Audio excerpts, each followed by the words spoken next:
so now let us talk about articulation. This is another area in which Busoni breaks with tradition. Tradition being Czerny, tradition being wrong. So here is, look at Czerny's version of the D minor invention number 4. Do you notice that both the subject and the 8th note accompanying material are all marked legato?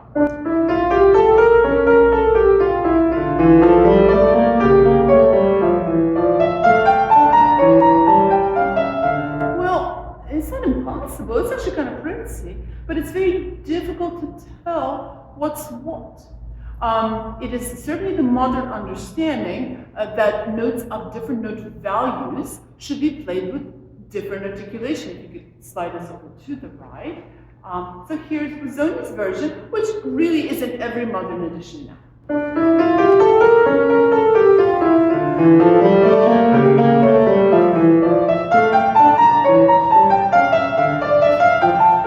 Now that is much more beautiful and really much more Baroque in feeling.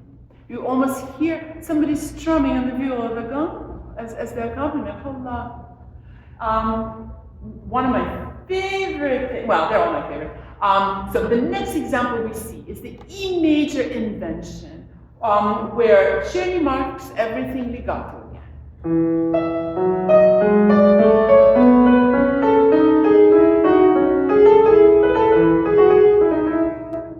Okay, I mean, both hands have a scale, so maybe it's okay for them to be the same way, but it's hard to hear what is and isn't the subject.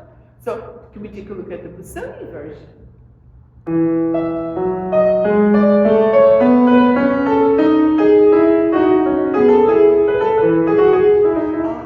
Now we have absolute clarity. The ascending scale is legato, and the descending scale is portata. And suddenly we know where we are, right? How marvelous. Okay, my next example is from the D major Sinfonia. This one is commonly played, and this is Czerny's articulation.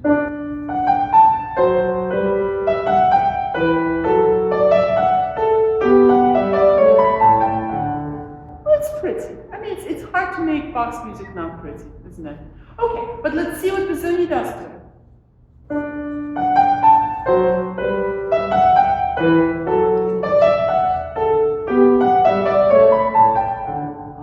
Suddenly, what was kind of a song like mush suddenly has a dance-like definition.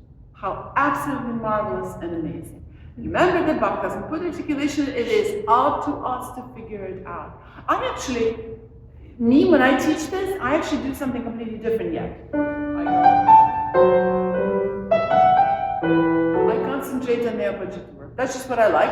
And then you hear that I change it later on, when it is no longer part of the subject, to define the subject. But we'll talk about that in a moment. So the last example is from that absolute genius Sinfonia in F minor, which probably is harder than most fugues, and certainly more complex, has 3 subjects and all that. And here is Czerny's version.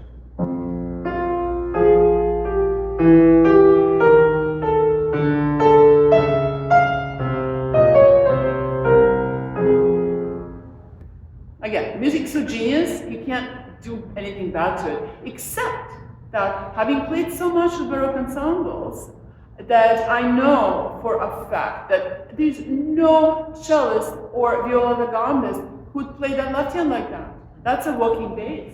So it must have a walking quality to it. So here's Busoni's version.